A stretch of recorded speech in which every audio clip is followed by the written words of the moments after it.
ये है कि जिस झारखंड सरकार को हम लोगों ने भारी बहुमत से वोट देकर सरकार बनाया है, हेमंत सोरेन सरकार को, और यहाँ बहुत से हमारे मंत्री हैं, विधायक हैं, अगर झारखंड सरकार चाहती है मुसलमानों की अगर हितैषी है तो वैसी ज़मीनें। अभी हम लोग रांची के कटरू हज हाउस में हैं। यहाँ पे झारखंड राज्य सुन्नी वक्फ बोर्ड के द्वारा एक कार्यशाला का आयोजन किया गया है, जिसका मकसद है कि अभी जो 5 दिसंबर आने वाला है, 5 दिसंबर लास्ट डेट है, जिसमें वक्फ संपत्तियां जो है उनको रजिस्टर्ड कराने का अंतिम डेट है। लेकिन यहाँ पर कुछ राज्य से, कुछ जिलों से लोग आए और उन्होंने कहा कि भाई जो नए प्रॉपर्टी हैं जिसको हम लोग चढ़ाना चाहते हैं अभी, तो उसके लिए क्या करना होगा। तो यहाँ पर ही बताया गया सुन्नी वक्फ बोर्ड के द्वारा कि जो नए प्रॉपर्टी है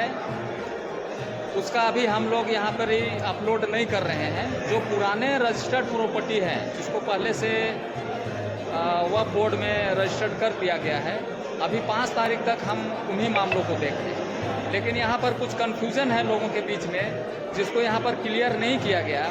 वो ये कन्फ्यूज़न है कि बहुत सी ऐसी ज़मीनें हैं जो गैर मजरूआ ज़मीन में हैं। जैसे कहीं पर कोई मस्जिद है, ईदगाह है या कब्रिस्तान है या मज़ार है, जो गैर मजरूआ ज़मीन में है, उसका कोई कागजात नहीं है। लेकिन इतना है कि 1932 के खतियान में वो दर्ज हो चुका है कि उस प्लॉट पर जो है मस्जिद, कब्रिस्तान या दरगाह था। तो लोगों ने इस पर सवाल किया कि भाई ऐसे प्रॉपर्टी को कैसे चढ़ाया जाएगा वक्फ पोर्टल में। तो इसका कोई सटीक जवाब नहीं दिया गया और ये बोला गया है कि इन मामलों को हम लोग 5 दिसंबर के बाद हम लोग फिर से एक कार्यशाला का आयोजन करेंगे और उसमें हम लोग इस संबंध में हम लोग बात करेंगे।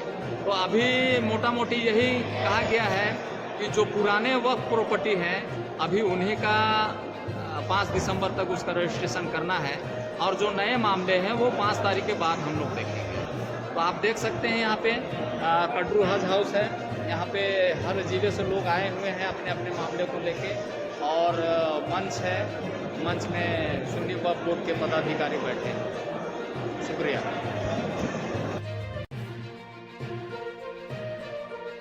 तो फाइनली कटरू हज हाउस में जो कार्यशाला था वहाँ से हम वापस अपने घर आ गए हैं और तमाम झारखंड के लोगों से यह आह्वान करेंगे हम कि वैसी संपत्तियां जो आपके खतियान में दर्ज है या फिर आपने रजिस्ट्री करके संपत्ति खरीदी है और उसमें मस्जिद बना है, ईदगाह बना है या कब्रिस्तान है, वैसे ज़मीन को हरगिज़ आप लोग उम्मीद पोर्टल पर ना डालें, क्योंकि यह आपकी 1 नंबर की ज़मीन है।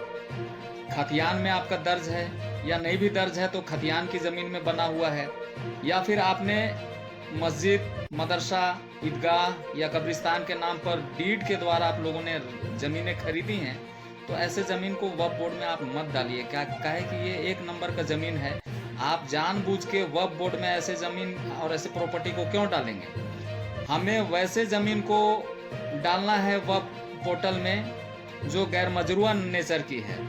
पहले ज़मींदार हुआ करते थे, राजा रजवाड़ा थे, बहुत से राजा रजवाड़ा और ज़मींदार हमें धार्मिक और सामाजिक काम के लिए उन्होंने मौखिक रूप से या लिखित रूप से प्रॉपर्टी दान की है, वक्फ की है, और वैसे ज़मीन को हम उम्मीद पोर्टल पर डाल सकते हैं। लेकिन इसमें क्या है मामला कि राजाओं के द्वारा या ज़मींदारों के द्वारा जो हमें प्रॉपर्टी दी गई 1932 के खतियान में ये ज़मीन गैर मजरूआ नेचर की हो गई। गैर मजरूआ नेचर की ये ज़मीन ज़रूर है, लेकिन 1932 के खतियान में उस वक्त जहाँ पर जो चीज़ बना हुआ था, जैसे अगर गैर मजरूआ ज़मीन में मस्जिद बना हुआ है, मकतब बना हुआ है, मदरसा बना हुआ है, ईदगाह बना हुआ है या कोई भी चीज़ धार्मिक या सामाजिक चीज़ बना हुआ है, तो वो दर्ज हो गई 1932 के खतियान में। अब यहाँ पर ये मामला अटकता है कि जो उन्होंने लिखित रूप से ज़मींदारों ने हमें दिया था वो कागजात भुला गए, लेकिन दर्ज तो है। अब यहाँ पर हम उम्मीद पोर्टल में जब उस ज़मीन को हम डालने जाते हैं तो जाहिर सी बात है कि और भी कागज़ ढूंढा जाएगा। अब यहाँ पर ही मामला फंसता है बहुत बुरी तरह से। अच्छा, यहाँ पर ही क्या है कि झारखंड सुन्नी वक्फ बोर्ड में झारखंड में मात्र 151 प्रॉपर्टियाँ हैं। लेकिन गैर मजरूआ जमीन नेचर की जो जमीन है उसमें हमारे हजारों हजार प्रॉपर्टी पड़ी हुई है, तो हमें इसको भी बचाना है। अब इसका एक रास्ता ये है कि जिस झारखंड सरकार को हम लोगों ने भारी बहुमत से वोट देकर सरकार बनाया है, हेमंत सोरेन सरकार को, और यहाँ बहुत से हमारे मंत्री हैं, विधायक हैं, अगर झारखंड सरकार चाहती है मुसलमानों की अगर हितैषी है तो वैसी ज़मीनें जो गैर मजरूआ ज़मीन है और वहाँ हमारी प्रॉपर्टी दिख रही है कि इस गैर मजरूआ ज़मीन के फलाना प्लॉट में मस्जिद बना हुआ है, मकतब बना हुआ है, ईदगाह बना हुआ है, मुहर्रम का अखाड़ा है, वैसे ज़मीन को सरकार हमें पट्टा जारी करे, हमारे अंजुमनों के नाम से, हमारे संस्थाओं के नाम से पट्टा जारी करे सरकार और हमारे नाम कर दे उस ज़मीन को। यही एक रास्ता बचता है। अच्छा, ये ज़मीन गैर मजरूआ ज़मीन में सिर्फ हमारी ज़मीन नहीं है, मुसलमानों की ज़मीन नहीं है, आदिवासियों की भी ज़मीन है। तो हम मांग करेंगे सरकार से कि जो प्रॉपर्टी गैर मजरूआ ज़मीन में आदिवासियों की बिकती है वो आदिवासियों के नाम कर दिया जाए, और जो प्रॉपर्टी गैर मजरूआ ज़मीन में मुसलमानों का दर्ज हो चुका है